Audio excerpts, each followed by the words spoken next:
Look at how this bill was written. How can you say it was done openly with transparency and accountability without backroom deals struck behind closed doors, hidden from the people? Hell no, you can't.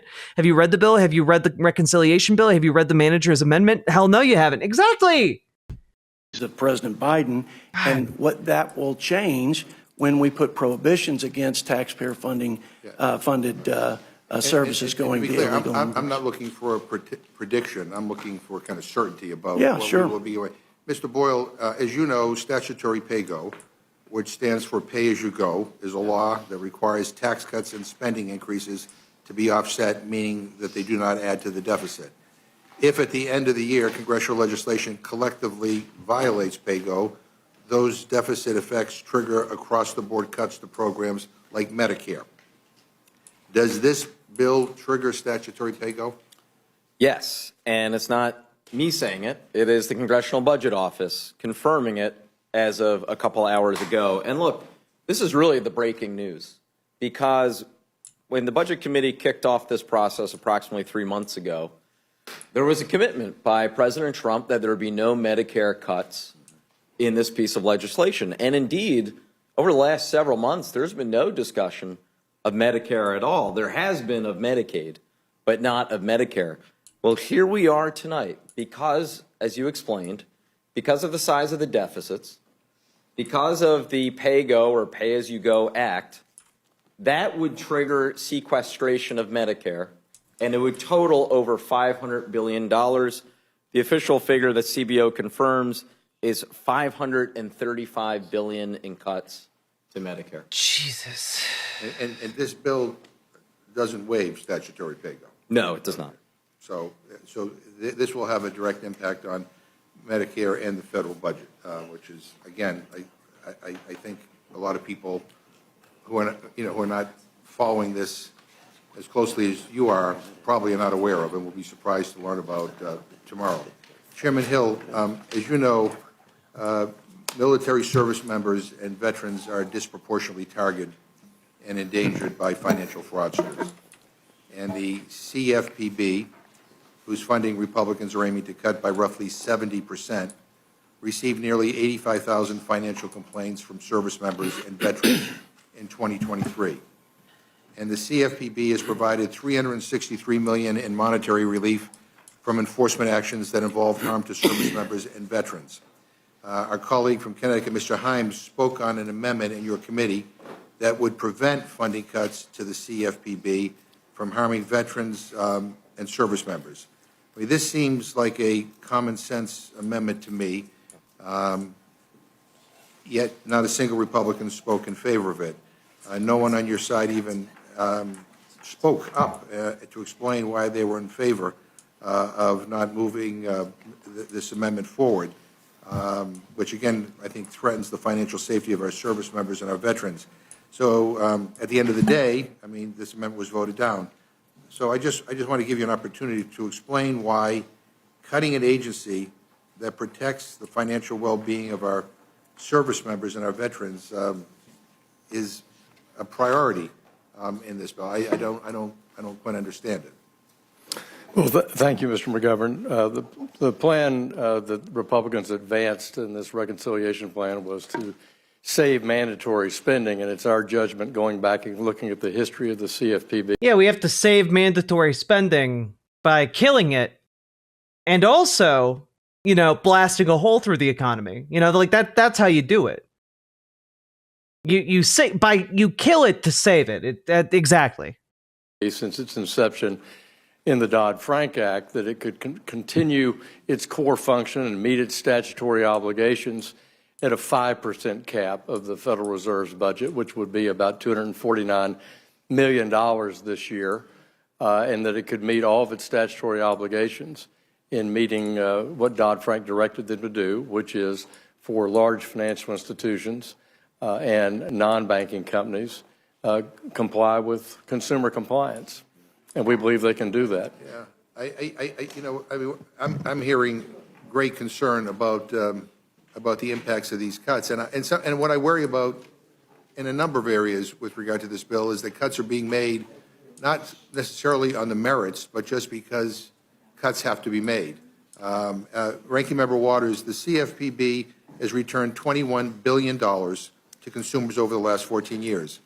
If Congress proceeds to slash 70% of the CFPB's budget, a vital agency whose sole purpose is to protect American consumers in the financial marketplace, would the CFPB be still be able to fight for consumers and seek remediation when they are harmed with this kind of cut? Thank you very much for that question, Mr. Aw, Maxine Waters, come on. Absolutely not. The Consumer Financial Protection Bureau is extraordinarily important for consumers. I sat on the conference committee of the Dodd-Frank reforms when we created the Consumer Financial Protection Bureau. A lot of work had been done by Senator Warren and others. But I want you to know, prior to the Consumer Financial Protection Bureau, the consumers really had nowhere to turn. They had nowhere to really lodge their complaints. And this is very important because now, with the Consumer Financial Protection Bureau and the excellent work that has been done, they've been able to return $21 billion over 14 years to our consumers. I want you to know that our consumers, the victims, are mostly the least of these. Yeah, These of are course. people in poor communities. People who are getting taken for a ride by corporations. Yeah. People who are being predated on. And not only in inner city, but in rural communities. They are the victims of everybody with a kind of a broad scheme that see them as vulnerable and target them. I want you to know, without the Consumer Financial Protection Bureau, we would not have been able to deal with the big fines that we had to do some of the largest banks in this country that were literally, in many ways, had less risk management that they should have, and all kind of errors and mistakes and fraud was taking place.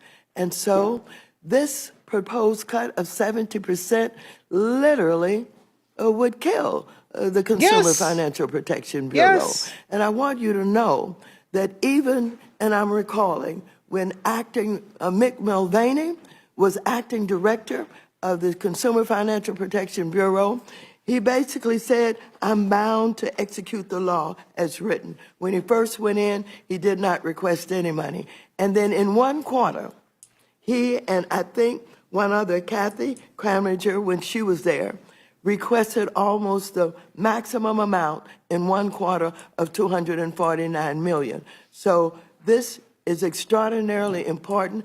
All of us, Democrats and Republicans alike, should care about our consumers, about our voters, about the fact that they need the money that they earn. Hard-working people to put food on the table, to pay the rent, getting ripped off in so many ways. Maxine Waters is a good nowhere egg. to turn would be absolutely disastrous. Thank you. The oversight portion of this bill would reduce pay, pensions, and protections for current and future federal employees. The bill would force the federal workforce to foot the bill for tax cuts for billionaires and comes as the Trump-Musk administration is carrying out a cruel, full-scale assault on the federal workforce.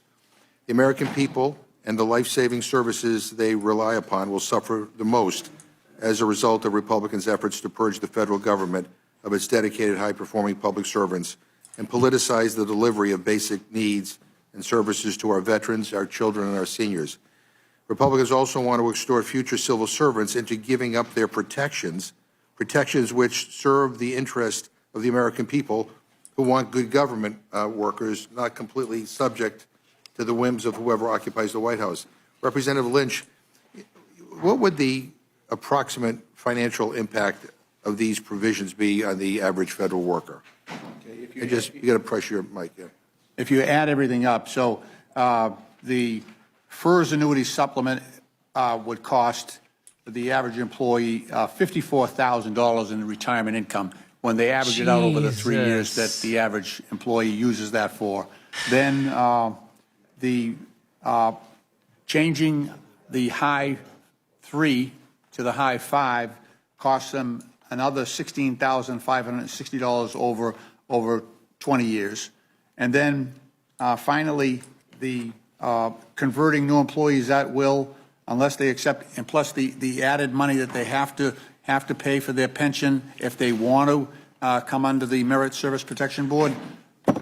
It brings everything to over $106,000 over a 20-year career. Yeah, and I just, Mr. Ranking Member, I just want to add your previous question about service members. Yeah. This bill eliminates the Office of Service Member Affairs, which is the CFPB department that really watched after. If you go to any of these Army bases, you get on to Fort Hood, outside the bases are all these money services and you know, their short-term loans, things like that, payment systems that are exploiting these young service members and their families. That office that used to protect them is being eliminated in this bill. And what would the effect on our nation's nonpartisan civil service be of effectively extorting new hires to become at-will employees? I mean, would we see the same level of nonpartisan excellence? It would gut it. So the estimate Yeah, obviously. is that 75% of our federal employees, remember, these are new people coming into the workforce, they would reject paying the extra money for their pension and instead become, they would become at-will employees.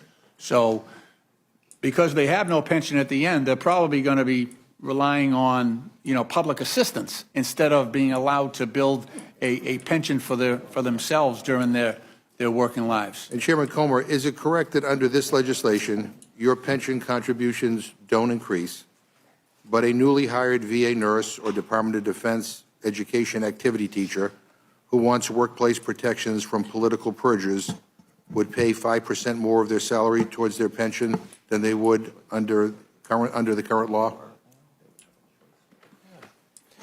Well, they would have a choice. Oh, They good. would have a choice The to, answer is yes. What a great choice they would to have have. a choice to be an at-will employee Or and make more money, or be a traditional Yeah. government employee, Yeah. like what you all There's something prefer. that to me is inherently wrong about all of this. I mean, we should want a federal civil service that represents the best of the best. this is fucking I think crazy, that- dog. You may disagree with that. That's fine. No, I But don't disagree with that. I think it's okay to give people a choice. Right. Give federal employees a choice. Yeah, hey, do you want to be an at-will employee, sir? Hey, would you rather be like a government employee as you are now, as a representative, or would you like to be an at-will employee? You know, just like this guy looks genuinely scared by that question. Can make decisions. The government doesn't have to make every decision for everybody, including all the government employees. Government employees can have a choice here.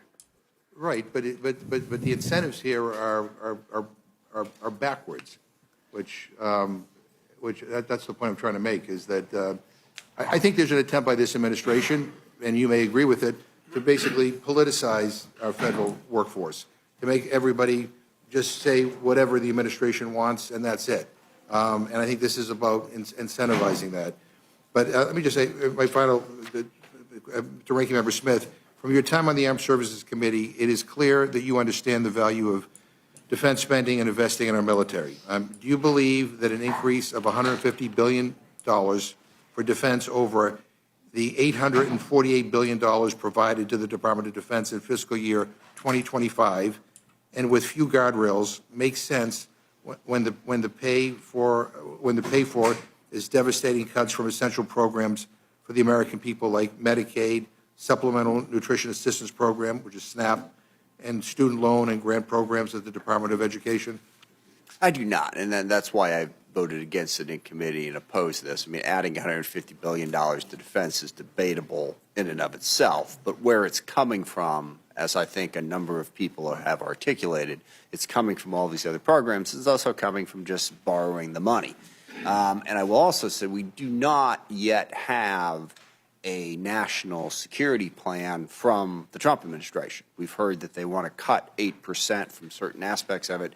We haven't seen what that is, so we don't know what the plan is for this $150 billion. It is spread out over 4 years, by the way, not all in the first year. And let me just add my final point here. I mean, many have expressed concerns with how Secretary Hegseth has managed the Pentagon, prioritizing loyalty over competence.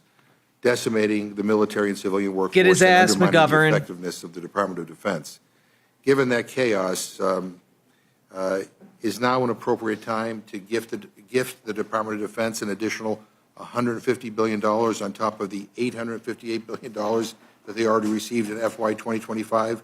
I mean, do you have any concerns about this? I do, and I don't believe so. And that was a central argument that House Democrats made during the markup. We have seen Secretary Hegseth struggling to run the department well. I think it's up to like 5 of his employees have quit or. And Void Scream, I totally understand that you're behind. All I'm saying is that, like, that's the equivalent of what they're doing. They're basically going after, they're basically saying, look at how much better off we're making the worst off people in society. We're giving them 19 whole cents per day. You know? A minimum wage single mom. Hey, you got a tax break of 19 cents per day. Aren't you happy? While giving the richest fucks in the world $700 per day. That I was just trying to make a point.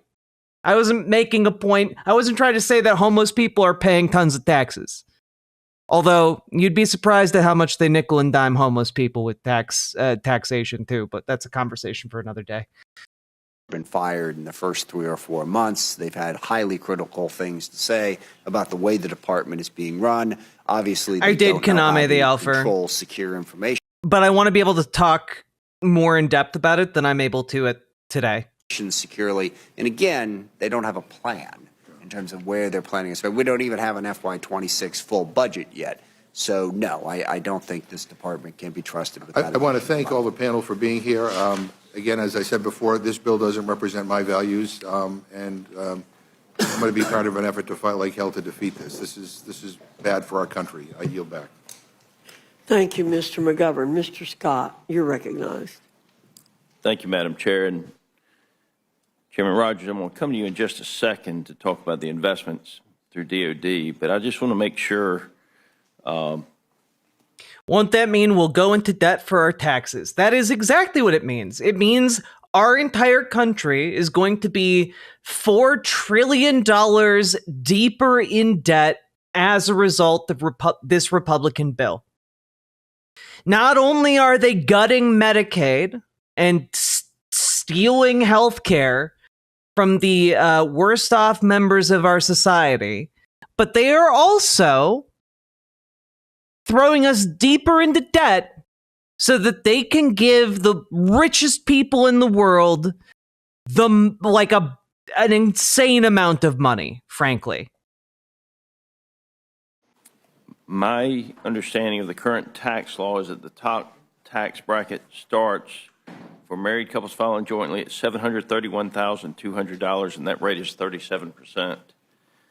Is that correct, Mr. Arrington? Yes, sir. Now, in our piece of legislation, do we? This man thinks he's onto something. Was Virginia Fox an actress? I think I remember her hosting Tales from the Crypt in the 90s. Sorry, you're blue. Thank you for the $5 super chat. This guy thinks he's about to start cooking, and I have a feeling he's very much not about to. Reduce that 37% tax bracket for people making above that level? Do we reduce that bracket? That is the reduced bracket that we extend. It is 37% going forward, though. Yes, that's correct. It is an extension. So Yes. we're going to the tax rate is going to be the same. That's correct. And there's a far cry from someone who's making $731,000 and someone who's a billionaire. And so I think there's a little, as my grandfather would say, on those hot. Yeah, but I'm just going to throw this out there. This 1,000-page bill for the budget might go a little bit more in depth in a few areas that pertain particularly to the richest members of society, and not just to like people making more than $700,000. Just throwing that out there. Summer days, as we pulled in the cow pasture, a little bit of smells like money in the argument that this is billionaires when we're simply extending the bracket, and that bracket starts at $731,000 for married filing jointly. And while those people are certainly doing quite well, it's a far cry from. Hey, just out of curiosity, why don't we just create an entirely new tax bracket for people who make, say, over $1 million or over $500 million, or hey, even over $1 billion? What if we just have a bunch of different brackets that go farther up than just 730,000? It's kind of weird that we have that's our cutoff, right? That seems odd to me. Just throwing that out there. Being a billionaire. Mr. Rogers, as you know, I returned from the border on Saturday, and I got an opportunity to meet with some of our troops down there, as well as the men and women with the Border Patrol, who are doing an exceptionally good job now and could have been doing that job over the last 4 years as well. And one of the things that amazed me is that, and this was actually Border Patrol that told me this, that they were, by default, paroling people into the country, even if they had visible gang tattoos. If they ran the scans on them or ran the system on them and they did not have an Interpol hit, they were told to parole them into this country, even if they had visible gang tattoos. So we've got $5 billion for border security. That's a huge investment for the people of this country that I think will go a long way and pay tremendous dividends for us. We've got $7 billion for air superiority, $11 billion for Pacific deterrence, $12 billion for readiness, $13 billion for nuclear deterrence. Now, can you speak to these issues and what they mean to every American citizen and our ability to protect them from our adversaries, both at home now, more so than ever, and abroad? Yes, sir. On the first issue with the border, I would make the point that every administration going back to President Clinton has had to send National Guardsmen to the border to supplement Border Patrol efforts. That has been a higher demand right now because of the policies of the last administration that basically opened our border for 4 years. The problem that generated for us, though, is we already are spending at the lowest level on defense that we have as a percentage of GDP since before World War II. Yeah, if they wanted to solve Social Security insolvency, they could just remove the cap that prevents people from paying, it's supposed to scale with your income, but I think it caps at like $500K or something. Like at like 100K or something. Just remove the cap. Solve the problem. For over 80 years. So that money had to come out of HIDE. This reconciliation is going to help backfill some of the money that we've had to. Excellent question, Red Chaos. If people can't afford to live, won't they eventually try to destroy the system? What an interesting philosophical question to pose. And the answer to it is yes. That is why I talk about this bill leading to radicalizing people. Because if they are kicked off of their health care and are dying, or people you know and love are dying because of this, well, that's going to radicalize you, whether you want it to or not. Spend to send our guardsmen down to help secure that border. And, you talked about just one leg of the triad. We have a real problem with our nuclear triad, which is the most important deterrent we have to aggression in our arsenal. The Sentinel, which is going to replace the Minuteman III, the ICBMs, is way over budget, behind schedule. These are 1970s missiles that we have got to replace, and we've got to have the money to do it. This reconciliation goes a long way toward that. Our nuclear submarines, which are the most valuable element we have in the triad, we're behind on both the Virginia class and the Columbia class. This puts a lot of money toward getting them caught back up. We just have a lot of elements. You've heard about the Golden Dome, which is really a layered level of defense against attack that we have been needing for a long time. This puts $25 billion against that threat. I can go on and on. There are many threats. I really disagree with the argument that the $150 billion isn't needed. The fact is, this is just the first installment of what we need to start to get our defense back to where it should be so that we deter aggression. Another great question posed by chat. Wouldn't it behoove the rich to, for self-preservation reasons, not screw the proletariat so much? And the answer to that is yes. However, would not screwing over the proletariat make them more money in the short term? The answer to that is no, so they don't think long term.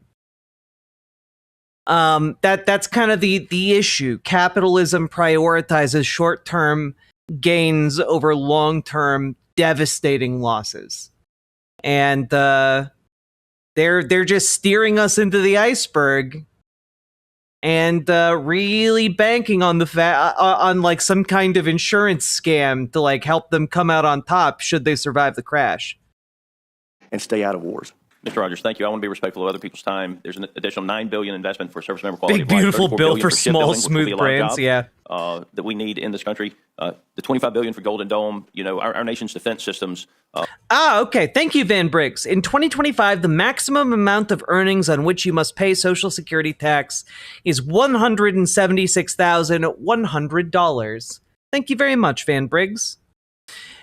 Sonia Blue, I understand that you wrote bolt holes.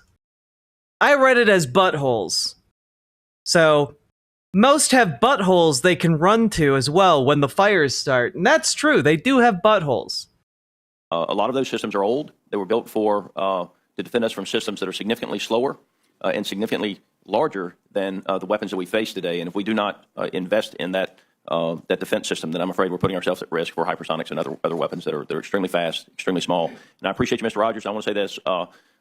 Chairman Smith, it's always good to have two members who... I'm glad I'm not alone, Van We're Briggs. able to work together. I appreciate your professionalism on the Armed Services Committee, and this is one we just respectfully disagree on. With that, Madam Chair, I yield back. Thank you, Mr. Scott. Ms. Scanlon, you're recognized. Thank you, Madam Chair, and thank you to our chairs and ranking members for joining us at this extraordinary hour. I also want to welcome our dedicated C-SPAN viewers and rules aficionados. You know who you are, for our special edition of DC After Dark. We're meeting in the dead of night so that House Republicans can try to jam through their disastrous reconciliation bill with zero transparency or scrutiny. This meeting began at 1 a.m. because our Republican colleagues know that a bill this bad can't be exposed to the light of day. 1 a.m. is when you work on bills that you... Yeah, exactly, Plant. The one thing I love about this is that they're just taking a fucking wrecking ball to everything so quickly, and it's pissing so many people off. They act like we don't know anything. It's true. Like, there's a reason why, like, how many people are watching this right now? It is 2:30 in the morning, and over 300 people are watching these proceedings right now because they think we don't give a shit. They think they can just do this invisibly, and they're wrong. Fuck these people. Not this lady. She's probably all right. But all those Republicans that are trying this is fucking nuts. It's already pissed us off. It's going to piss off everyone else. Want to hide from the public. Why would they want to hide this bill? This bill is going to enact the biggest cuts to Medicaid, the primary health insurance for nearly a quarter of Americans, in our nation's history. This bill is going to enact the biggest cuts to SNAP, which prevents Americans from going hungry, in our nation's history. And this bill is going to enact the biggest tax cuts for billionaires in our nation's history. Not only that, but the Congressional Budget Office has just released analysis showing that this bill is going to result in a wealth transfer, not from the rich to the poor, but from the poor to the rich. It's a bill for which there's still no agreement to guarantee its passage. That's why some of our members here aren't here right now. They're out there trying to cut some more deals with the Speaker in the White House. And these deals aren't just tweaks, but if our colleagues' tweets are to be believed, they're so significant that those deals are going to determine whether or not this bill passes at all. Although if it does pass, it's going to be a strict party line vote. So after months of debate and deliberation in the Republican caucus, certainly not bipartisan debate with Democrats, House Republicans still don't have an agreement. What have you been doing all this time, other than lying about whether or not you were going to cut Medicaid? You've had multiple member meetings with the president, committee markups that went for dozens of hours, and you still haven't ironed out disagreements. Not only is it sloppy, it's disingenuous. We're meeting in the dead of night to consider a terrible bill, and you haven't even drafted or shared some of the most critical parts of the bill. Haven't shared them with your Republican colleagues, haven't shared them with the other half of Congress, and most importantly, you haven't shared them with the American people. As the chairwoman acknowledged when she gabbled us in at 1 a.m., if Republicans are able to pass their rule tonight, it will include a magical manager's amendment that will allow them to change the bill before it goes to the House floor. A manager's amendment that none of us have seen, that we won't be able to review or debate or change. And when we do get that magical amendment, it's likely to be dozens of pages long and include significant changes to the underlying text. To make last-minute changes, changes that will move around hundreds of billions of dollars, these deserve transparency, these deserve scrutiny, and these deserve debate. As some Republicans have suggested, y'all should probably go home for the long weekend, collect yourselves, and come back to rules when you actually have an agreement. We're here in the middle of the night, of course, because the Speaker and President are trying to rush this bill through by July 4th, a timeline that doesn't seem plausible even if Republicans manage to jam their BS version of this bill through the House this week. It's clear they don't have the votes. The deadlines are made up just so they can jam the bill before anyone really knows what's in it. And for all your consternation over this or that provision of the bill, no matter what agreement the House reaches after this tortured process, y'all know that the Senate is going to rewrite the bill anyway. Senators, Republican senators, have said this bill is a non-starter. And in addition, since the bill has not yet been finished, we don't have a CBO score, how much this bill will cost. We don't have any score except on prior versions of the bill. All we have are some back-of-the-envelope estimates cobbled together by Republicans in their backdoor meetings.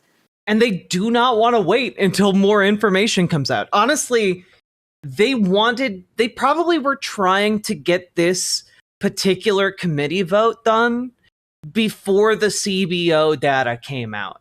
You know, they wanted as little data out there as possible in order to try and make this particular meeting and all subsequent meetings a lot easier. They were probably in a race against the clock, not just against Thursday and going into recess, but also against the CBO coming out.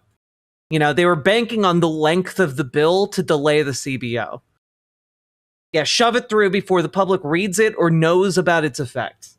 Mr. Roy and Mr. Norman have long been big advocates for making sure that we have a CBO score. So it's hard to believe they're going to think it makes sense to pass a bill that doesn't yet have a CBO score, where hundreds of billions of dollars worth of taxpayers' money is penciled in by staff with a calculator, maybe a slide rule, possibly an abacus. Or, you know, are they going to, as seems likely, throw caution to the wind and cave again because the president told them to? Of course, business leaders and economists are calling this bill an economic disaster that will add trillions to our national deficit by extending the tax cuts for billionaires at the expense of American families, just like the 2017 tax cuts did. We've seen this play before. The rich get richer, and the American people, working families, get left holding the bag. It was confirmed by the Congressional Budget Office just a few hours ago with a damning report that shows that this bill is going to increase the deficit likely by $3.8 trillion. It's going to cut billions. Red Chaos writes, wait, I understand now. No one will be up at 1 a.m., so no protesters. Well, one, no protesters physically outside the building. But two, few people are awake at 1 a.m. on a Wednesday morning or a Tuesday night, you know? That's an unusual time to be awake for the vast majority of Americans. So it's both because there are going to be fewer protesters or no protesters outside when they do this, but also so that people just aren't aware that this is happening at all. I'm few people? Hell yeah, Faith Faulkner. From Medicaid and SNAP, and it's going to reduce household income for poorest Americans and raise household income for the richest Americans. We can't emphasize enough how insanely rushed this bill is. You're proposing major healthcare changes that will impact every American, whether they get their healthcare through Medicaid or Medicare or some other source. The impact of those Medicaid cuts will reverberate throughout our healthcare system. Cuts to Medicaid will push hospitals, nursing homes, and health clinics into bankruptcy. And when those places close, it's going to be harder for everyone else to get healthcare. Now, turning to the panel before us, Mr. Arrington, Mr. Boyle, I assume you both saw last week's news that Moody's downgraded the United States credit rating. And I'm sure you've read about it because one of the biggest reasons for the downgrade was extending these unfunded tax cuts for billionaires. Moody's explanation is as follows, and I quote, if the 2017 TCJA is extended, which is our base case, it will add around $4 trillion to the federal fiscal primary, excluding interest payments, deficit over the next decade. And as a result, we expect federal deficits to widen, reaching nearly 9% of GDP by 2035, up from 6.4% in 2024, driven mainly by increased interest payments on debt, rising entitlement spending, and relatively low revenue generation. We anticipate the federal debt burden will rise to about 134% of GDP by 2035, compared to 98% in 2024. So doesn't it worry any of you on that side of the dais? It certainly seems to be what you've been talking about. It seems like a pretty damning indictment of the fiscal situation that Republicans are putting us in, and one that is going to become worse if they pass this bill. There's also this tidbit from that liberal journal, the Wall Street Journal, earlier this week. And I quote, investors sold U.S. government bonds and the dollar on Monday, after Moody's ratings late last week stripped the U.S. of its last AAA credit rating, citing large budget deficits and rising interest costs. adding to the nerves about America. Yeah, the Moody credit downgrade is real devastating when it comes to the bond market. And the bond market, one of the things the reason I've talked about tariffs and bonds as like economic time bombs for the United States is because basically two things. One, the tariffs, even if Donald Trump backs off of them completely now, the damage is done. There's already going to be a supply chain shock, and it's going to be nasty. And that's an economic bomb that's coming down the pipeline. The second economic bomb that's coming down is the bond market. And basically the tariff shock of just imposing insane tariffs on China, doing worldwide tariffs, etc., like that spooked the bond market. And basically bonds, like government bonds, that is, you essentially are investing money into the United States. You buy government debt. And then the government says, okay, we will pay you back plus a very small, interest on that. And people take that, and usually large businesses or other governments, because the United States is the most dependable nation on earth, largely backed by our massive military, right? It's considered extraordinarily stable. Well, when the tariffs spooked the bond market, well, that made it less stable, and that's real bad, but it was perhaps recoverable, right?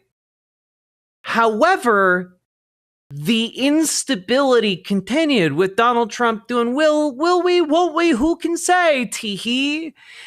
And essentially, like, that instability has only increased, and the bond market is getting more and more shaken up. And the reason this is really bad, and the reason that the Moody's downgrading our credit rating is bad, is because, again, it speaks to stability. The less stable this all is, the less people want to invest in the United States because they don't think they're going to get their investment back. And what that is entailing, essentially, is that there is this de-dollarization going on. What do I mean by that? Well, the reason the United States can get away with a lot of the economic things that it does is because the entire world uses the petrodollar.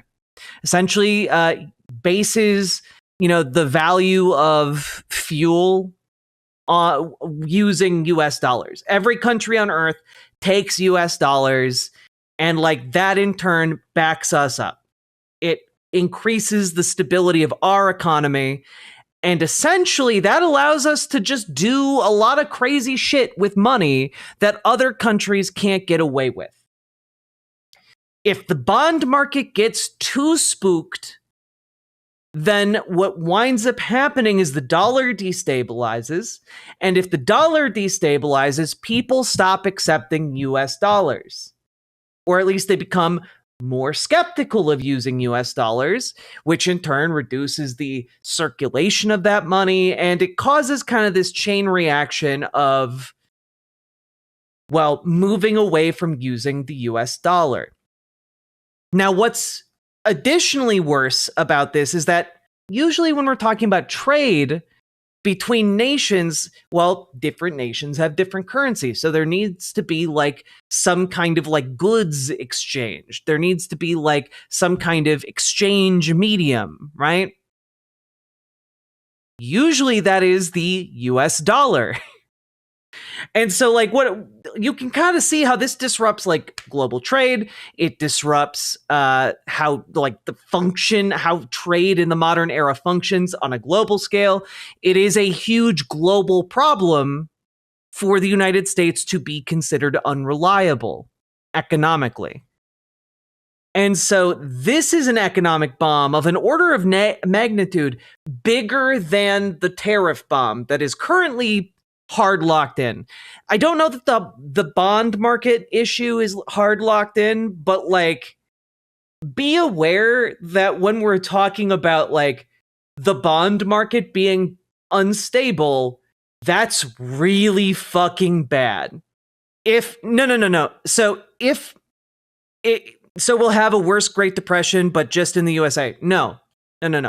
Because understand, if that bond market bomb goes off, that is we're talking like global depression.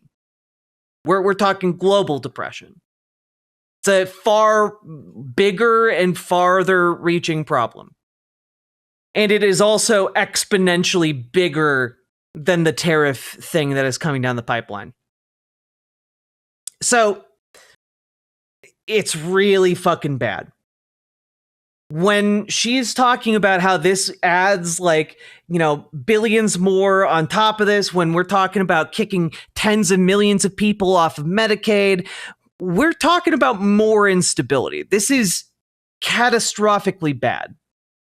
And it's all being done to, even at the cost and potential risk of exacerbating the bond market, in order to give money to the richest assholes on the planet. So they're genuinely ruining everyone's lives. If it destabilizes the bond market to a sufficient degree, then yes. I mean, they're already ruining people in the United States' lives with the tariff shit. And also the lives of people in completely unsuspecting countries that have Lesotho, they don't deserve that shit. America's debt trajectory, the House Budget Committee approved a tax and spending bill Sunday that is projected to add trillions of dollars to that deficit. And Gaza, absolutely. Wall Street Journal article this week was entitled "The Stark Math on the GOP Tax Plan. It Doesn't Cut the Deficit." That article put it this way: the plan won't reduce federal budget deficits and would make America's fiscal hole deeper.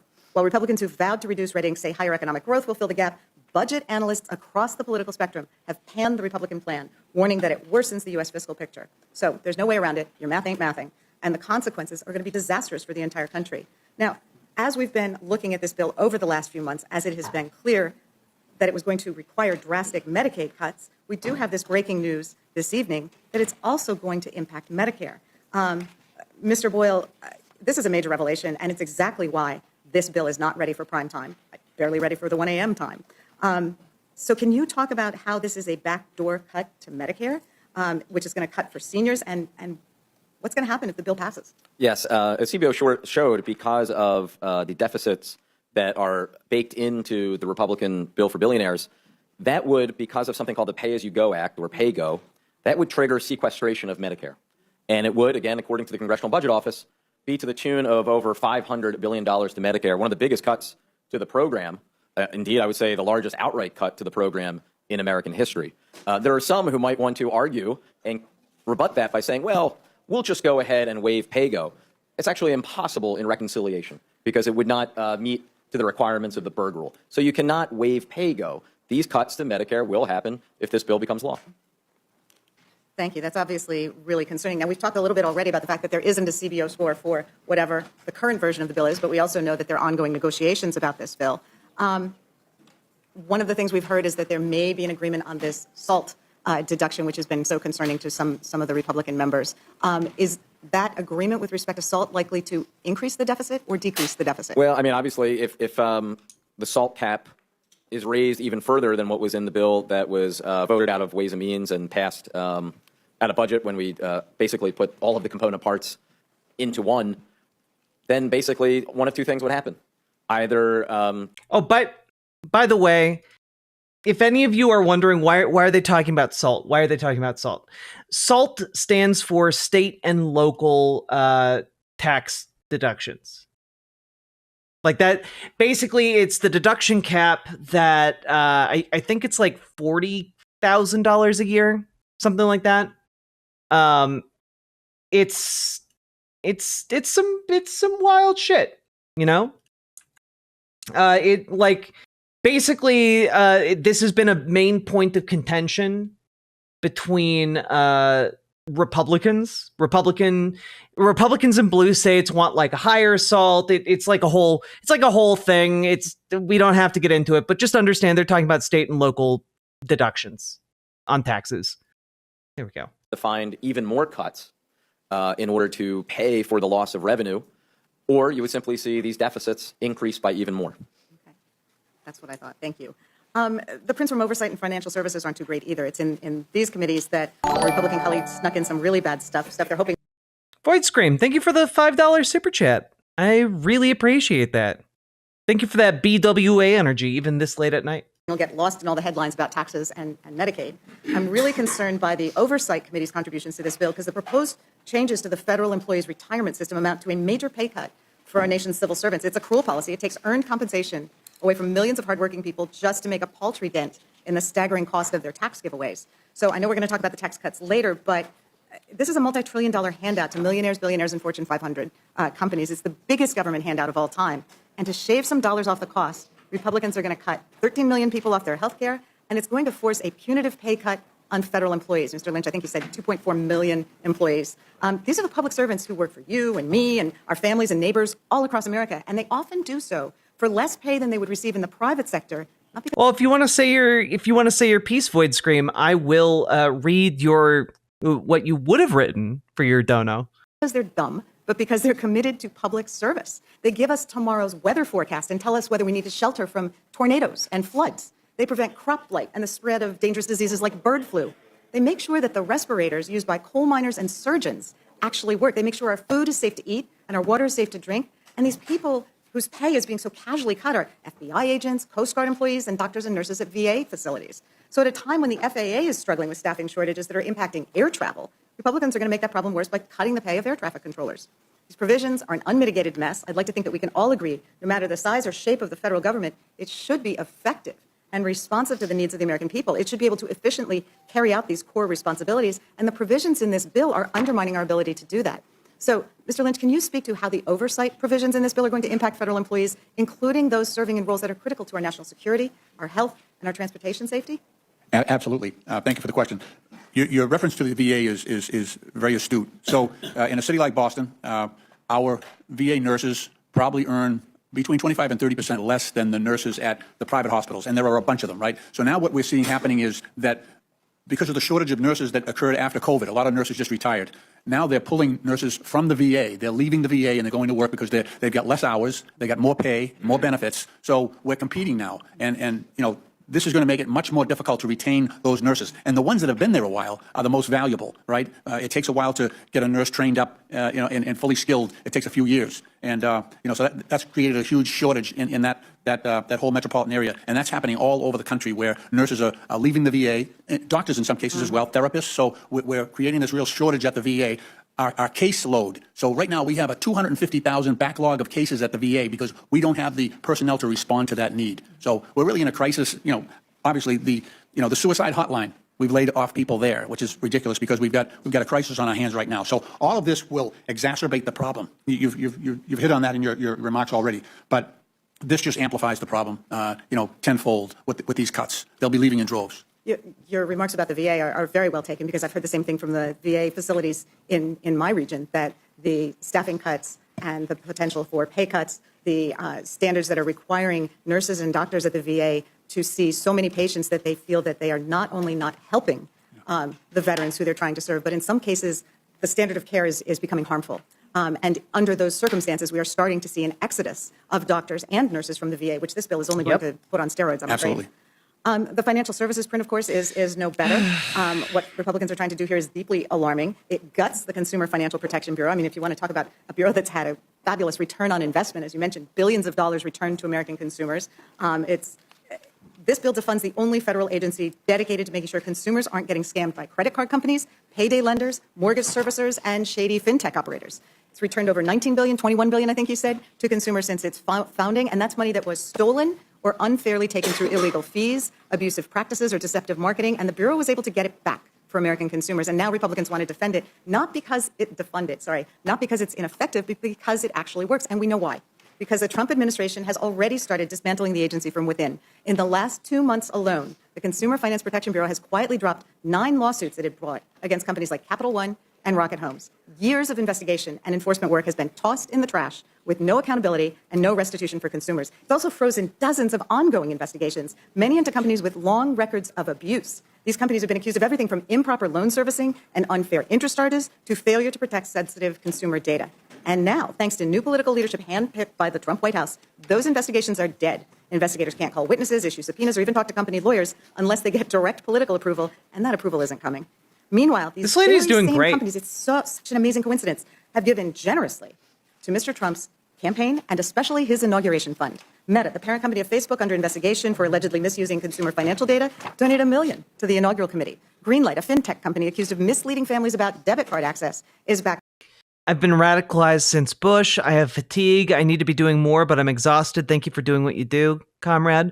Well, thank you very much, Void Scream. And I understand. It's exhausting as hell.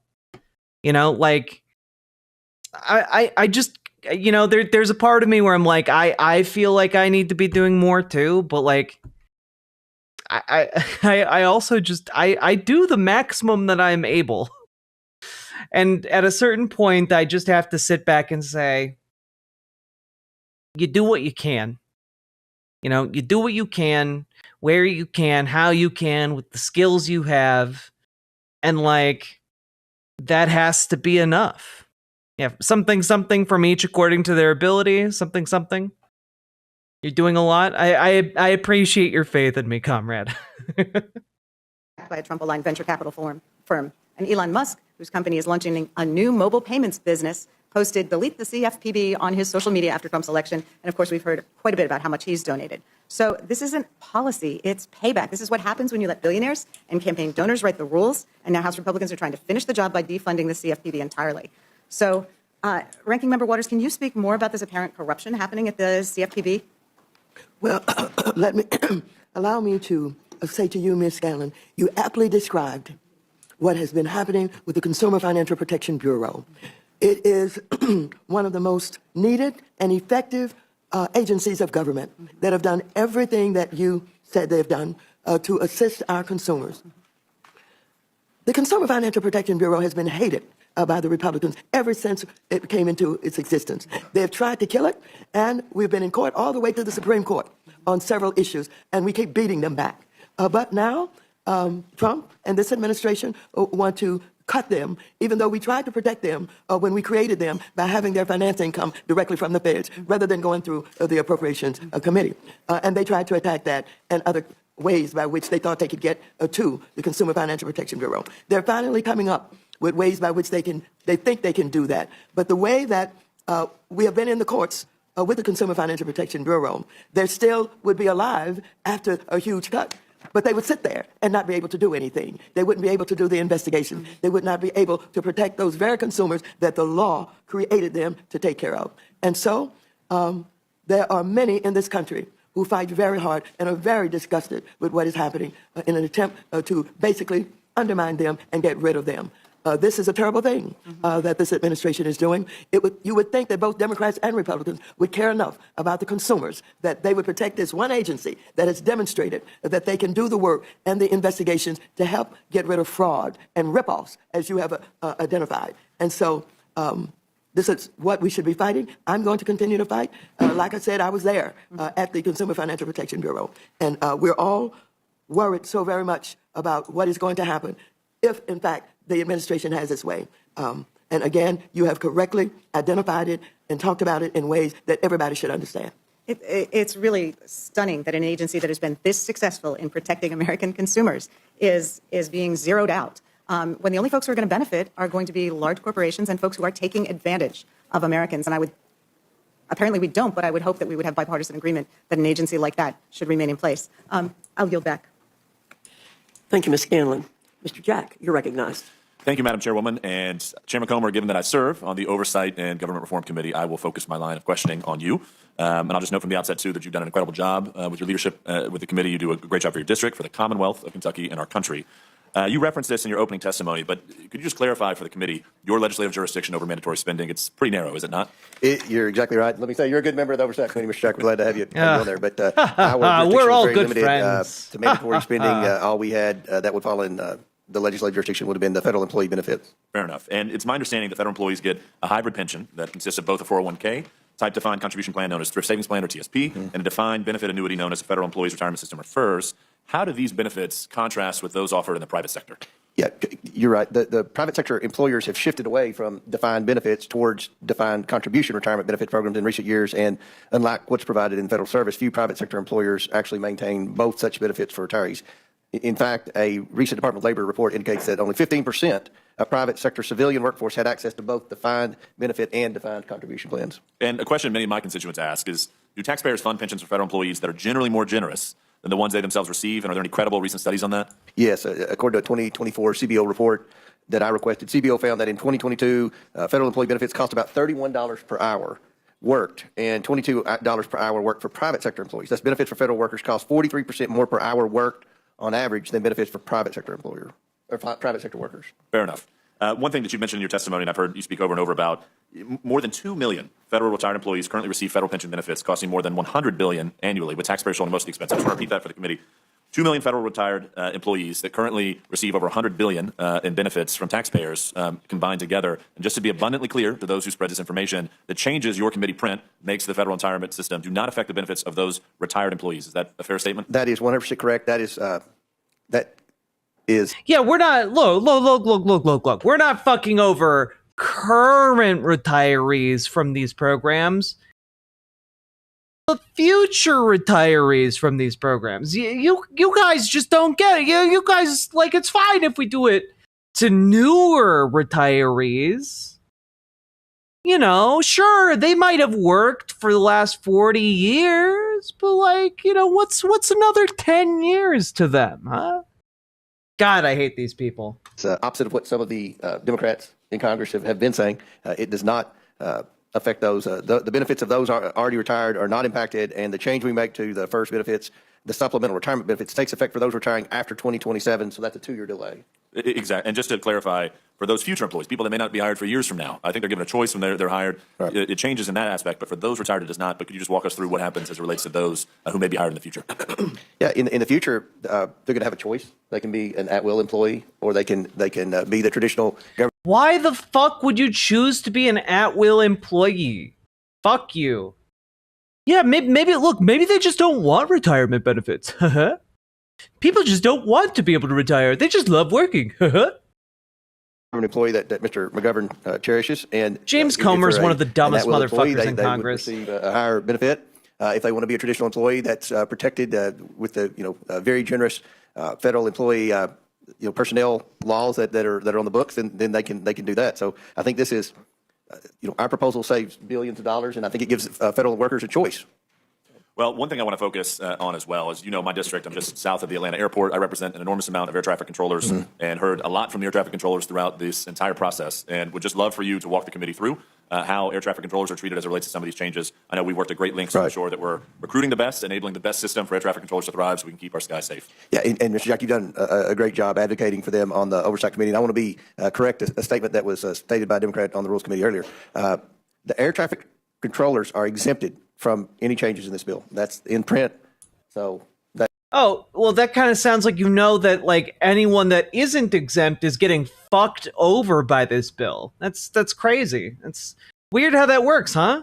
That needs to be clarified. They're completely exempted from any changes. And law enforcement officers, federal firefighters. That's right. Border Patrol. Wonderful. And as it relates to Border Patrol, just a helpful point as I round out my time. You also achieve savings by removing ineligible dependents from the federal employee health insurance program. I applaud this provision. Taxpayers should not bear the cost of fraud and error committed by federal employees, and did not, just correct me if wrong, did this provision get bipartisan support when it was taken up by the committee last Congress? It did, and that's something that we should all be applauding here. This is an audit to ensure that there aren't people on the benefits plan that are ineligible, and that's kind of what Brett Guthrie's done with Medicaid. We're not cutting Medicaid. We're not cutting these benefits. With that provision, we're trying to ensure that people who are on the system are truly eligible, and to remove those that are ineligible. GAO report estimated that if we do this audit, it'll save $1.5 billion taxpayer money. So I think that's a pretty good deal for the American taxpayers. Well, I appreciate your leadership. I very much am grateful for yourself and all that worked on the committee to help support air traffic controllers. It's very. But what air traffic controllers? Honestly, great point, Trainmon. Great point, because, like, well, didn't you know, guys? They're lifting the retirement cap on air traffic controllers. They're trying to convince retired ones to come back. They want to have air traffic controllers, some of the hardest working people who have a mandatory retirement age or had a mandatory retirement age because of how demanding their job is.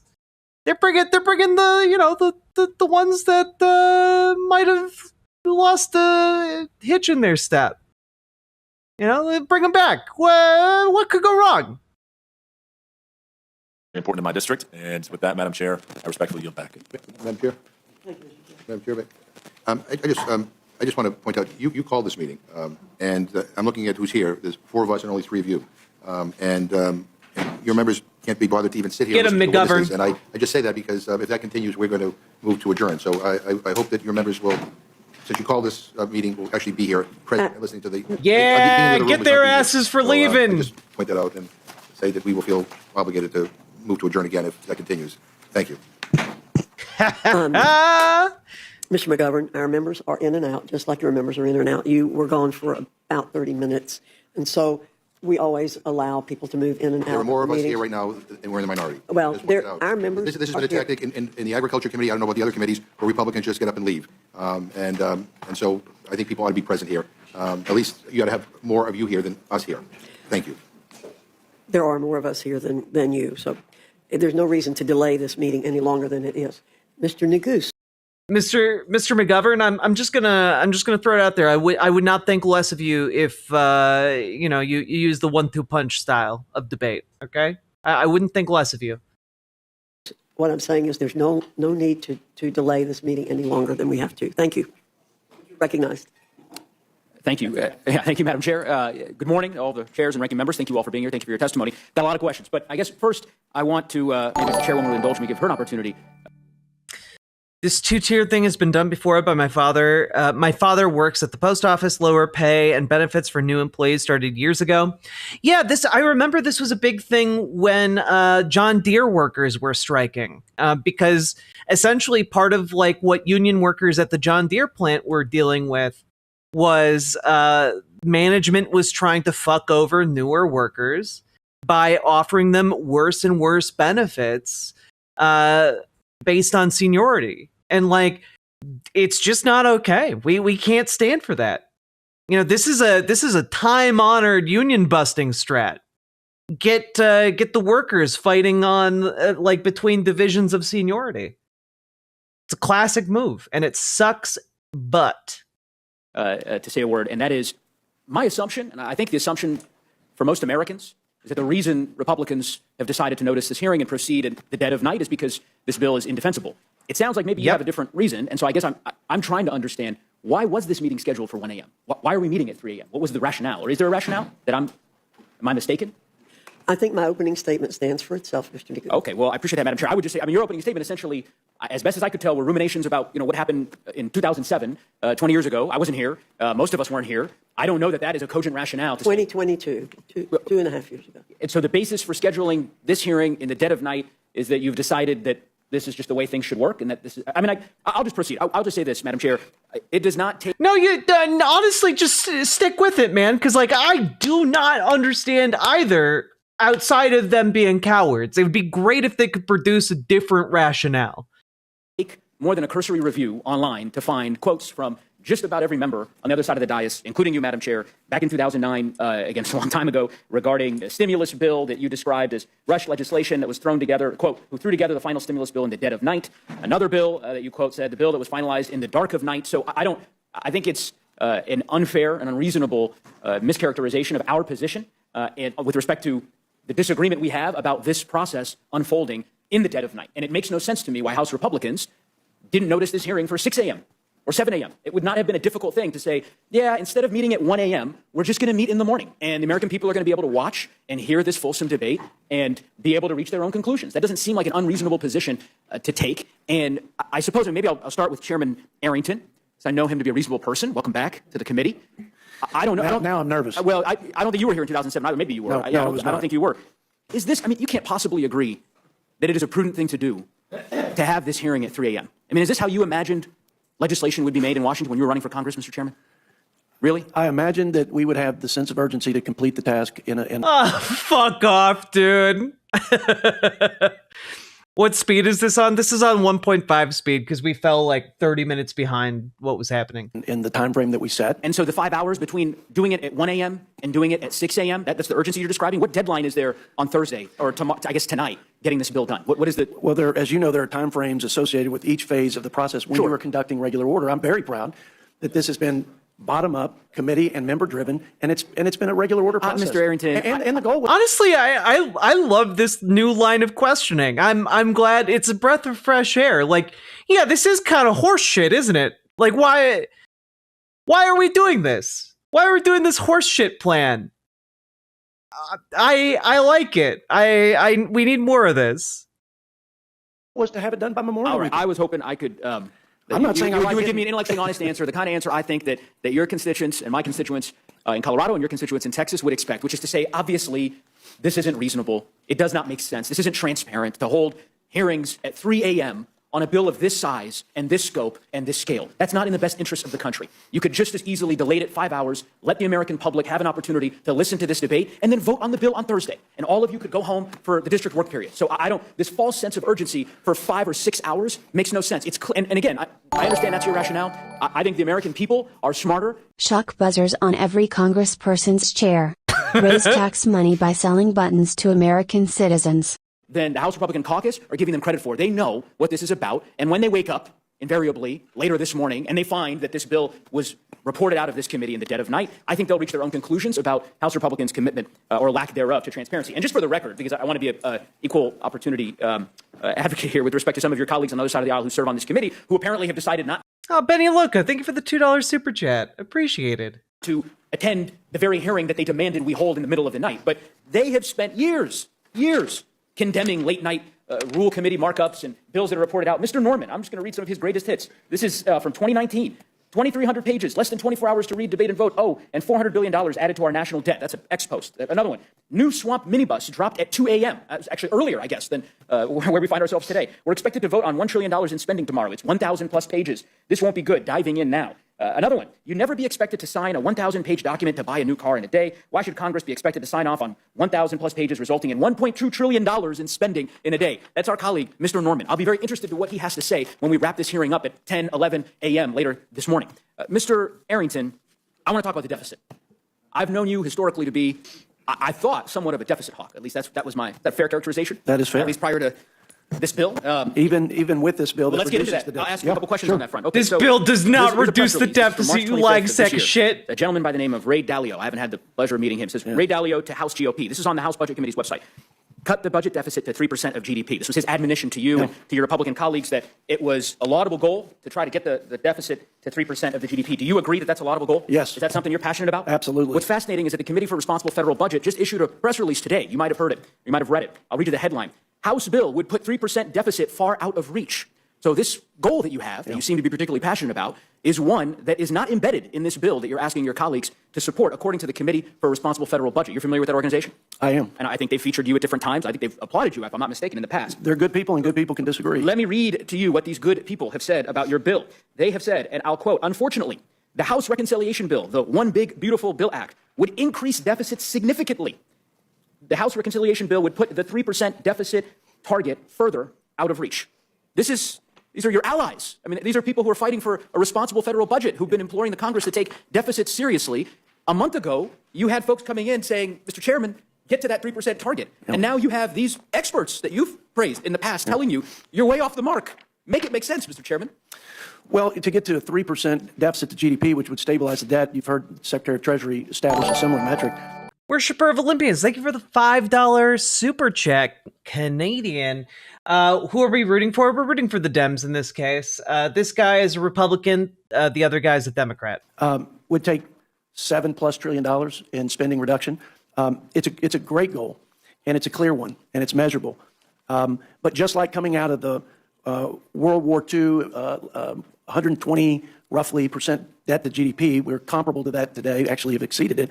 It took time, and I would say this is a substantial effort and step to begin bending the curve on debt to GDP. So my analysis is different from my friends in the organization that you mentioned. Different isn't the word I would use. I mean, different is one opinion, was a bit of a deviation. They are saying you are wrong. I didn't quote it length. I mean, I'll just keep reading here. In 2027, we estimate the House reconciliation bill would boost deficits to about 7% of GDP, which is more than double Bessent's, the Treasury Secretary that you referenced, proposed fiscal target, 1.8% of GDP above current law and 0.7% of GDP higher than a simple extension of the Tax Cut and Job Act's individual provisions. What they're saying, I think, is that if you just simply extended the tax bill and didn't do anything else, you would reduce the deficit more than what you've done here. I don't know how that could be even possible. Well, I'm reading their press release. But we reduced, just let's think through this. We reduced spending by $1.7 roughly trillion. And they're suggesting by extending the tax cuts without that reduction in spending, we would be better off. I think I can tell you why. And I'm happy to give the ranking member of the Budget Committee opportunity. It's because of the tax breaks that you have given to the richest Americans embedded in this bill, such that at the end of the day, the savings that you've described get his ass into the deficit that you proclaim. Ranking member Boyle, you can correct me if I'm mistaken about that. I like you both, but Neguse has the better side of the argument, I think, quite clearly. I would point out a few things. The Committee for Responsible Federal Budget is, I have to say, admirably independent, and at times they are an equal opportunity afflictor of both sides of the political divide, depending on the piece of legislation that's coming down the pike. Their credibility is quite clear. They've been consistent when it comes to deficit and debt, and they are calling out the intellectual dishonesty in this piece of legislation. There's actually a conservative think tank called the Manhattan Institute, which indicates that the Republican bill is actually the most expensive piece of legislation since the 1960s, since Lyndon Johnson's Great Society. So it's no accident that Moody's chose this past Friday to, for the first time in American history, downgrade our debt. They've been withholding joining the other two credit agencies, one of which had downgraded our debt back in 2011 when the Tea Party Congress drove us right up to the brink in terms of whether or not we would have a debt ceiling crisis. And then there was another credit downgrade by a different credit agency a couple years ago, which was also related to another potential crisis in terms of the debt ceiling. Though that credit downgrade a couple years ago did also reference the future trajectory of our debt. And now here we are with Moody's, for whom the trajectory, because of this legislation, of our deficits and debt was finally what prompted them to be the last of the three credit agencies to downgrade our debt. So finally, as you pointed out, what we're seeing in the bond market, that can't be spun. That can't be papered over with a gimmick like current policy baseline. The reality is these markets are charging us more now for our debt, which means higher mortgages, higher auto loan rates, higher costs for the American people. Yeah, I couldn't agree with you more, Ranking Member Boyle. And as I go through the constellation of the entities and the individuals that have opined as to the impact of this bill on the deficit, it's pretty clear to me the conclusion. Apparently, the CBO, the Committee for Responsible Federal Budget, I was unaware of the Manhattan Institute's conclusions. I guess we'll add them to the list. By the way, Republicans also, Republican senators, right? I mean, Chairman, you're aware of, we don't have to go through the litany of the statements. I mean, I'm happy to read them to you, but you're aware of what Senator Rand Paul and other colleagues of yours in the upper chamber have said about this bill and about their concerns regarding the deficit. Well, it's 3 a.m. Why not? I'll offer a few of these. 3 a.m. Why this was Rand Paul not? today. Who gives a Apparently, shit? The Speaker, I guess, met with Senate Republicans, and this is Rand Paul's quote, the Speaker basically said that conservatives just have to live with raising the debt ceiling $5 trillion or $4 trillion, which is a historic amount. And I'm one conservative who won't live with that. Senator Ron Johnson, this is a week and a half ago, quote, the one big beautiful bill, I never thought I'd be quoting Senator Johnson, but anyway, I digress. The one big beautiful bill that Congress is working on is certainly big. I like beauty this is in the guy. eye of the beholder. Too often, the reality of these budget debates get obscured in details, politically charged issues, and demagoguery. Under every scenario now being considered, federal debt continues to skyrocket from its current level of almost $37 trillion. And I could go on. So Republican senators, the CBO, the Committee for the Responsible Federal Budget, my Democratic colleagues, everyone who's looked at this bill seems to conclude it is going to blow up our deficit. Everyone but you, Mr. Chairman. And I just can't understand why. Would you like me to explain? Yeah, sure. Well, I don't know if you know what the annual average GDP was during Trump's tenure prior to COVID, and I'm not going to ask you the questions. I appreciate that. But it was close to what the annual average GDP rate was for President Biden, actually, if you control for COVID, around 2.8. It was 1.8 when President Trump took over in his first year of his first term. He was able, because of the pro-growth policies, including the Tax Cuts and Jobs Act, but also massive deregulation efforts, America First trade, et cetera, good energy policy, was able to move the needle by an entire 100 basis points, which over the budget window is about $3 trillion. So just to be conservative, we locked in an assumption that was lower than both, 2.6. So ironically, CBO projects the annual average growth rate at this point, which I think is actually pretty aggressive, given that they assume the tax cuts would expire, is 1.8%. So to have a conservative assumption of 2.6 plus the $1.7 trillion in spending reduction actually not only balances, But in 10 years, it reduces the deficit, and more importantly, it brings the debt to GDP down, which I think is the best measure of the fiscal health of our country. Dude, this guy is bullshitting so hard right now. So fucking hard. Well, yeah. If you make a bunch of batshit assumptions, it all evens out. Crazy how that works. Country by 10 percentage points. I've given you some room to respond on that. Thank you for the time. Of course. Can I tell you what the Committee for Responsible Federal Budget Well, said about? I wish you wouldn't. I'd be happy to. I wish you wouldn't. At this exact issue. Sure. I think it's important. And they said, and I'll quote, most analyses have found that the House bill, that the House bill would have either a modest positive or modest negative effect on output and would not meaningfully change the annual growth rate. Even with the concurrent budget resolution's assumptions of 2.6%, the very percent that you just identified, average real annual growth, which is quite optimistic in the near term and highly unrealistic over a decade, deficits would remain well above the 3% target. Mr. Chairman, I get it.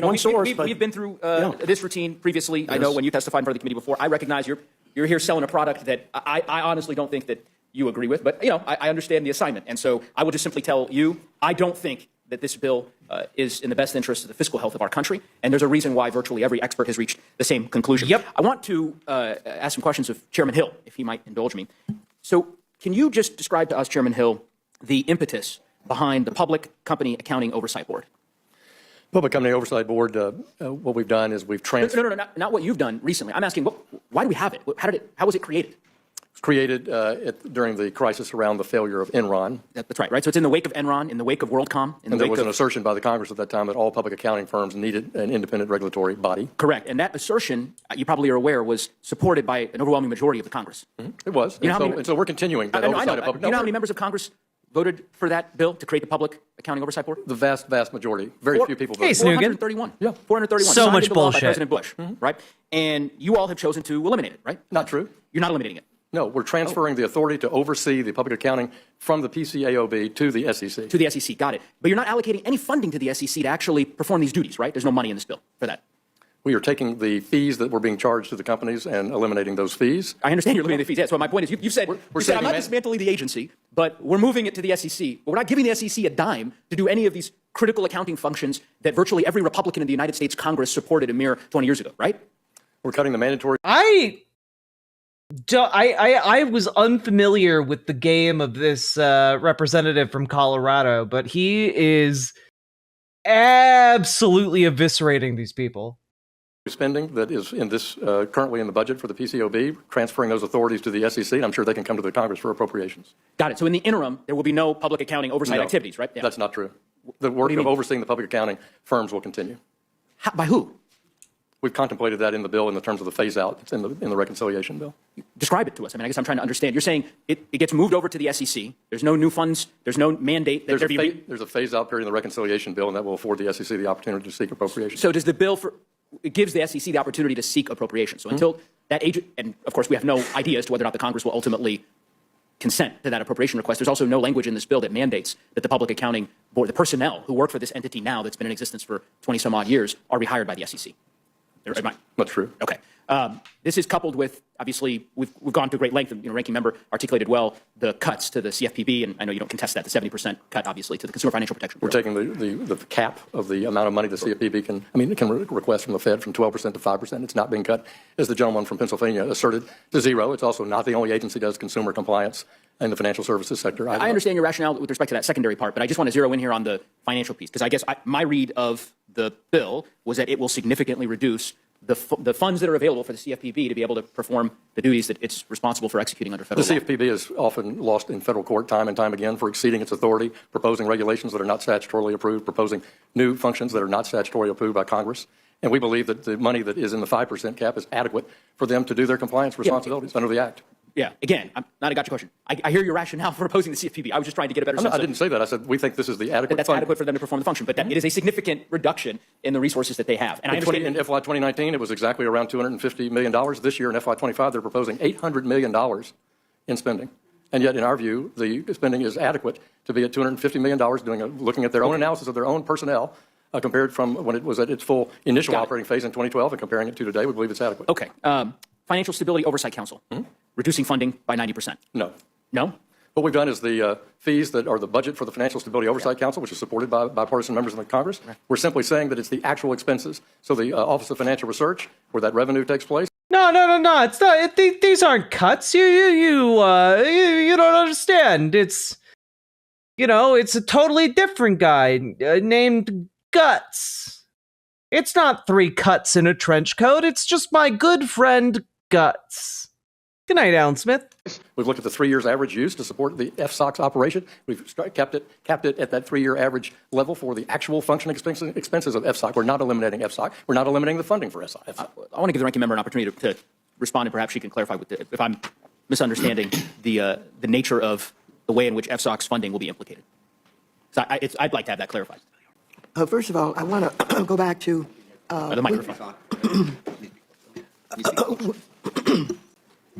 I want to say a word about the PCOB that is being transferred. You talked about the fact that the PCAOB was being transferred to the SEC, and you wanted to know whether or not there were any funds that followed that. And the answer by Chairman Hill was that they could come and ask for more money. But it is really a lot more serious than simply whether or not they have the money. They had a hard time getting an agreement with the Chinese that are in our financial markets. But under the Biden administration, they were able to work out an agreement with the Chinese that was very, very important. Now, that agreement does not extend to the SEC.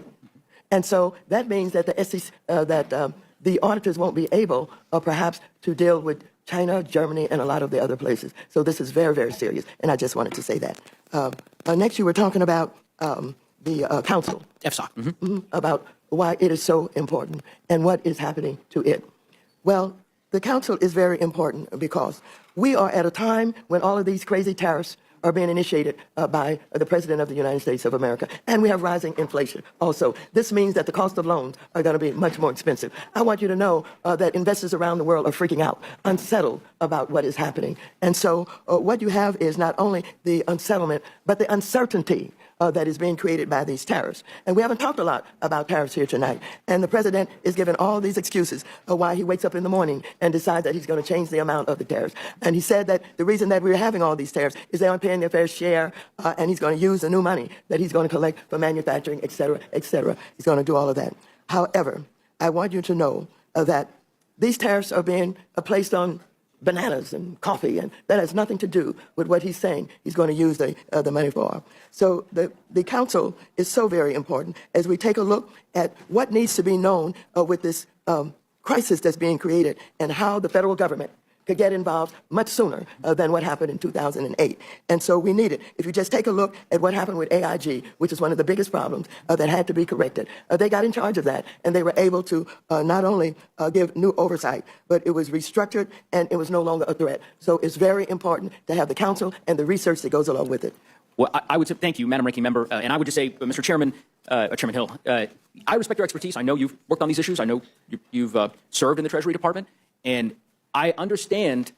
So what's happening here, for those of you who are coming in more recently, right? Essentially what they are doing here is they're trying to have the debate section of this occur while everyone is asleep, right?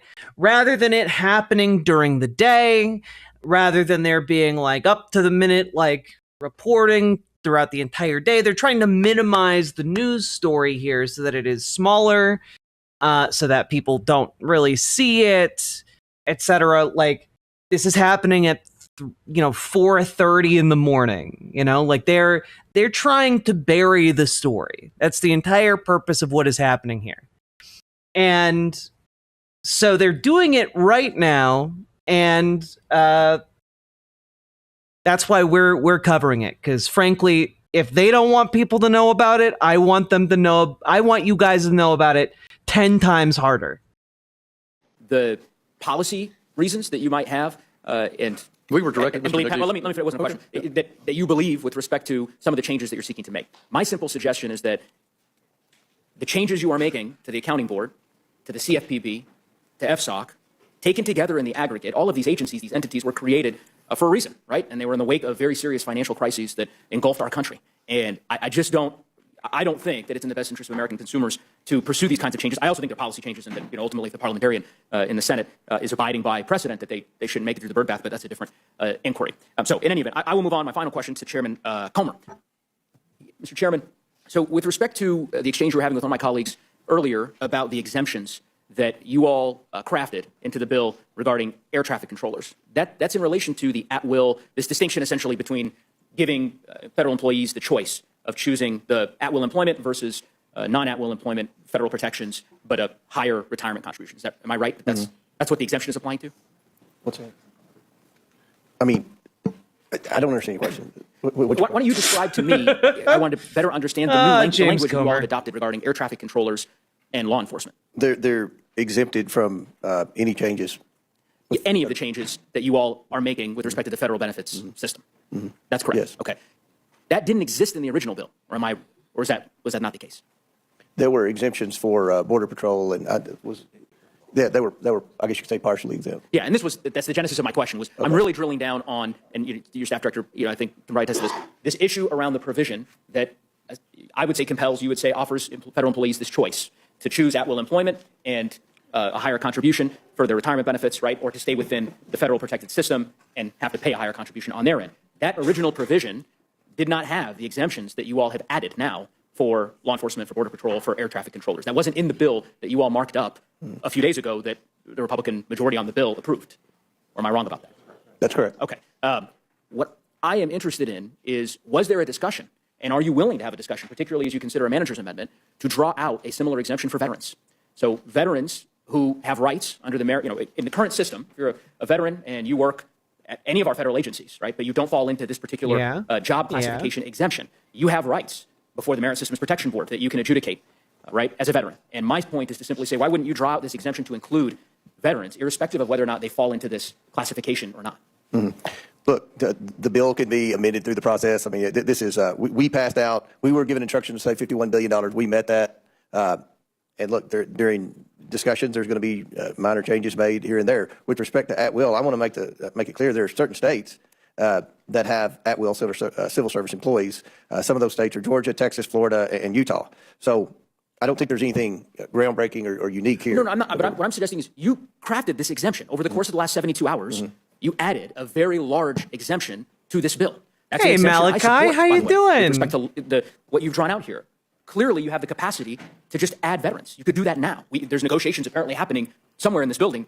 Ranking Member McGovern and Chairman Arrington's colloquy, I think, established that. So I don't really understand why you wouldn't just make the case to the leadership, respectfully, Mr. Chairman, to say, okay, if this exemption was worth pursuing, let's add veterans as well, so that we're not forcing veterans into this Hobson's choice that we've decided we did not want to force upon firefighters, air traffic controllers, and other law enforcement officials. I think that's a reasonable request to make on behalf of our nation's veterans. And as you know, a large portion of the federal workforce are veterans. So I think that this would be the least we could do. And I would implore you, I don't know if you have further thoughts on that, but I mean, you're the chairman, and I assume we've already passed our bill out of the committee, so it's not. But this amendment, I'm doing all right, Malachi. That's my point. You passed the bill.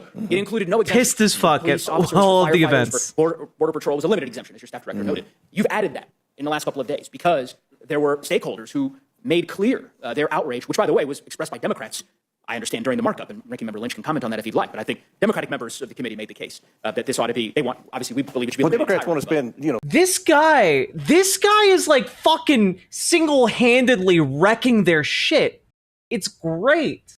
Into oblivion. I mean, if it were just Democrats, there wouldn't be any cuts. Well, we just keep spending money. I would not call. Somebody has to step up. We're on a unsustainable path. Mr. Neguse,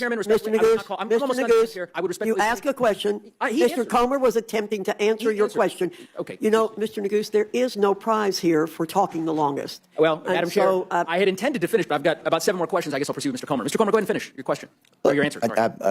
I've stated the obvious. We are trying to do the best we can. To be fiscally responsible. It's no fun when you have to make cuts. You all don't know what that's like. You've never cut anything in your life. You just continue to spend. We're on an unsustainable path. We have limited jurisdiction on the Oversight Committee. We're very passionate about eliminating waste, fraud, abuse, and mismanagement of the federal government. With respect to this bill, we had a limited portion of jurisdiction, and I think that we've been very transparent with the process. We passed out a committee, a bill that saved the taxpayers $51 billion. There have been changes made, as there always is, once the bill passes committee before it's voted on the floor. So I don't know what else there is to say. So I would say to you, now that you've apparently concluded your answer, that my question was really simple. Really simple. I wasn't asking you to draw out exemptions for this category of folks and other categories of folks. It was very simple. A simple question, which was, are you willing to consider carving out an exemption for our nation's veterans in the same way that you drew out an exemption after the committee marked up this bill? I don't think that's spending into oblivion to say that our nation's veterans should be exempted in the same way that our law enforcement and border patrol agents and air traffic controllers. I don't think that's an unreasonable request. Ranking Member Lynch, do you think that's an unreasonable request? No, as a matter of fact, one of the amendments I have is to exempt them from the change in the calculation going from the high 3 to high 5. We would maintain the veterans at the high 3. And just to be clear, they could do that right now. They could, and the cost, and they've done it, as you pointed out, they've done it for a narrow subset of employees, and that, the high 3 instead of the high 5 was about $16,500 per employee over 20 years of retirement. Not a huge sum of money, but definitely appropriate, given that a veteran must have served honorably and discharged honorably for them to be eligible for these benefits. Yeah, I couldn't agree more, Mr. Lynch. And again, Republicans are negotiating right now as we speak on SALT deductions and tax credits and any host of issues that members of your caucus have. And I would think that the least they could do is entertain, or at least not treat it so gingerly that the response of, spending into oblivion because we have a simple request was the only question that I asked you, Mr. Comer. And so I'm taken aback. Yeah, Fu Manchu's on Riverboat GG. Thank you, Mr. Neguse. Ms. Houchin, you're recognized. Right? Thank you, Madam Chair, and thank you to all of our witnesses for being here this evening. God, why can't we have like 10 more of that guy? Holy shit. And particularly to our committee chairs for their hard work on this reconciliation bill. Many hours have gone into this. Many hours of debate outside of tonight in broad daylight have gone on this bill. I want to make a few points before I get into questions, and that is in response to a few of the things that have been said by my colleagues on the other side of the aisle. One of the things that's been said is that this is a transfer of wealth. What I would say to that is that the only transfer of wealth, resources, and protection of the American people that is occurring right now is a transfer from the American people on behalf of illegal immigrants. That's what's been happening over the last several years under the Biden administration. Oh my God. This bill's also been called a scam. Again, I would love any citations to be provided at all. They've mentioned this like 12 different times throughout the night, and they've not provided any citations. Yeah, I know who Fu Manchu is. I know Tina Mods. But the only scam that's being played is a scam by the Democrats on the American people for fear-mongering about what this bill is actually doing. Once again, and I'm going to go to my former committee of financial services, and go to Chairman Hill on questions about the CFPB. We've heard a lot about the CFPB here this evening. And the thing that I think strikes me most about the CFPB's creation is that only in Washington would we create a federal bureaucracy to fix something that we broke. And I'd like to just submit for the record, Madam Chair, an article by the American Enterprise Institute, October 30th, 2017, a crisis caused by housing policies, not lack of regulation. Thank you. Because we have the CFPB as a result of a reaction to the banking crisis of 2008, which was driven by housing policies, not by any lack of regulation. And now we've got the CFPB that we live with. And as Chairman Hill, you noted that their budget has been expanding.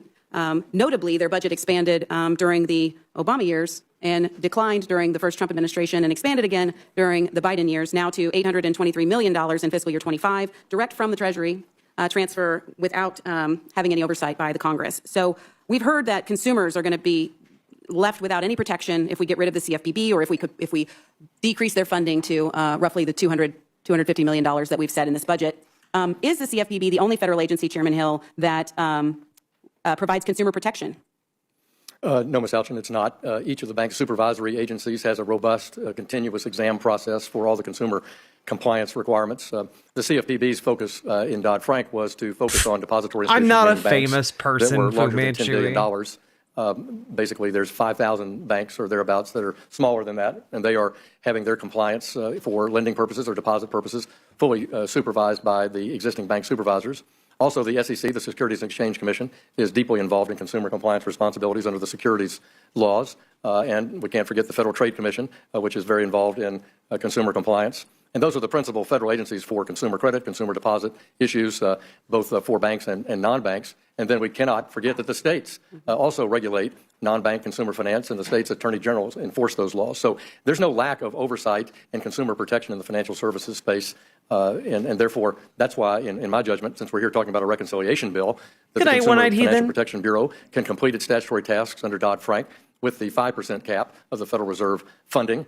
And the two other changes that we made there was simply saying that there's civil penalty fund where they charge wrongdoing and collect funds for the benefit of victims. Once that fund is, the victims are repaid throughout the adjudication process. If there's any surplus money, instead of them being able to keep it, that it go back to the Treasury to benefit the federal budget.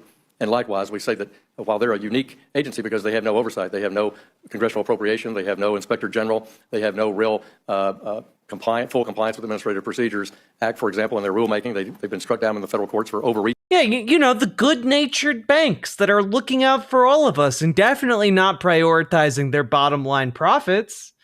You know, they're just good guys, little birthday boys. Good night, Grand Theft Autobot. Their statute. We also, they have a unique position that once they take their money at their request from the Federal Reserve, they get to carry it over. I don't know a lot of federal agencies that can carry over spending and pile up cash on their balance sheet after September 30 each year. So we cap that in this bill at 5% of that annual budget that they can have. And in fact, the CFPB has a civil penalty fund sitting on about $2.5 billion, according to my account. 1.7 billion of that was a fine levied against one entity, but they can sit on that cash too. Is that correct? They can. What we argue is that that money should be allocated to settle victims' claims, and that can take some time during the legal process, so that money can certainly sit there. But the money that's not dedicated to paying a victim claim should be returned to the Treasury. So you mentioned the FTC. I'm glad you mentioned that because the motto of the Federal Trade Commission is protecting American consumers. In fact, the United States has 12 separate federal financial regulators and state regulators for securities, banking, and insurance, and it is duplicative that we do have the CFPB. We certainly don't need to be funding the CFPB at the extent that we do, because as you mentioned, not only do we have states' attorneys general who are also protecting consumers, but we also have plaintiffs' lawyers who can take class action suits as well. Madam Chair, I would like to submit for the record an article dated February 18th, 2025 by the Cato Institute, Consumers Will Be Safe Without the CFPB. Without objection. In the remaining time that I have, and I've gone over 5 minutes, but I do want to go to my Budget Committee Chair, Mr. Arrington, just with really one question. Yeah, you know, they'll be safe because, you know, the billions of dollars that the CFPB has been able to get back for consumers, you know, the companies will just give that back out of the goodness of their hearts, you know, because they're just good guys. Has CBO ever been wrong? Well, in my short tenure, I would love for more Democrats to just start calling these people liars to their faces. Actually, were off in their estimation of the deficit, and their excuse was it was hard to keep up. I'm paraphrasing. It was hard to keep up with the trillions of dollars in spending. Would be $8 trillion total in deficit spending of the last administration, $2 trillion by executive actions. That was what was hard. So let's consider all things. They were off by $1 trillion, which that's a big miss. And so, yes, they've been wrong. They were wrong in their projections on revenue to the Treasury post-TCJA. We had record revenue, record corporate revenue. So they are wrong often, and sometimes they're wrong in an order of magnitude, in one case by $1 trillion. And if I'm not mistaken, sorry, I went past my second, I went on to a second question, and I'm going to be wrapping up.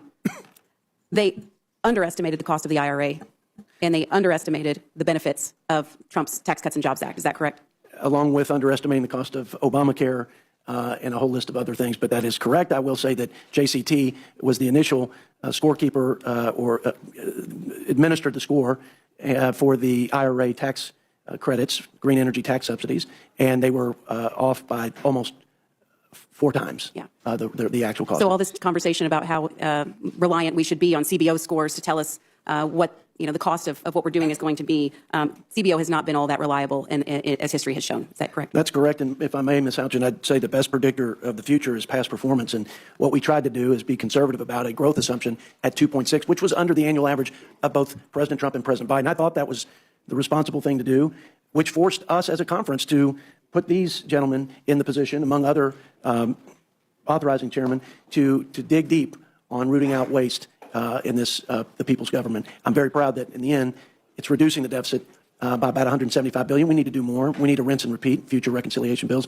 But the debt to GDP going down by 10 percentage points is, in this environment, and over the last couple of decades, is just probably unfathomable. But we've achieved it. I'm convinced we will achieve it and then some. Because we're not adding. We will finally have peace and security in our time. The American people will no longer be beset by the dangerous and evil dollar. We will make sure that they are liberated from the tyranny of having money. and it will be kept safely in the company coffers of our big banks and businesses. Tariff revenue, we're not adding other things that I believe will happen because of the iron will of this president on that front, if not on others. So. Oh yeah, all the tariff revenue that will definitely happen. Thank you. Thank you so much to the witnesses for your long hours of testimony. I yield back. Thank you, Ms. Haltern. Ms. Leisure-Fernandez, you're recognized. Thank you, Madam Chair. And I don't know whether to say, buenos dias, good night. We don't really have a word in either Spanish or English when you start at 1 a.m. and when you finally start asking questions at 4 a.m. But it is still nighttime. And Americans, some of them looking, we have 150 people outside standing in the rain asking us to do the right thing. I want to do a shout out to them. But, America. Damn! 150 people turned out to protest during this? Good on those folks. Salute to our strongest warriors out there. God damn. People showing the fuck up. Absolutely based. This might have just broken up and they don't know what's happening. But let me tell you, it's a night. Also, if you're confused and beset by monetary woes, the evils of having money, consider giving it to Riverboat Jack. I'll keep you safe. Right? We are living through a nightmare. And if you are a veteran, if you are a pregnant mother, if you live in rural America, this is a Republican nightmare. Because this bill that they are going to be pushing through in the dead of night is the biggest transfer of wealth from the poor, working families, the middle class, to the wealthiest, right? And CBO put it out. Now, they don't want to pay attention to CBO because they don't like the facts, right? They don't like what it actually looks like. But we know that these numbers are horrible, and we'll get into them in a bit. But when we think about this transfer of wealth, especially this chart here, it gets me. It really gets me. There we go. From the lowest decile to the highest that CBO put out. And many of the people in this room... We're going to be watching this till it wraps up. Honestly, I just want to, I want to catch up, but even watching it at 1.5 speed, we're not really making much headway here. That's actually a really good question. We've been going for 6 hours, and I know it doesn't really feel like we've been going for 6 hours, but this has actually been a really, really long stream. And I did not intend on covering this. I thought this entire debate was going to happen tomorrow, and that we'd be doing this or by tomorrow I mean later today. So I thought we were going to do a nice interview segment, and then we would transition into covering this, and maybe I have been going for 6 hours, chat. I'll see you all later today. Riverboat Jack is coming to town. All the viewers gather round. Twitch and YouTube is where she streams. All that content is bursting the scenes. Politics, gaming, and plenty more. Her sense of fashion you'll adore. So grab your stuff and hop aboard. We're going straight to Jack's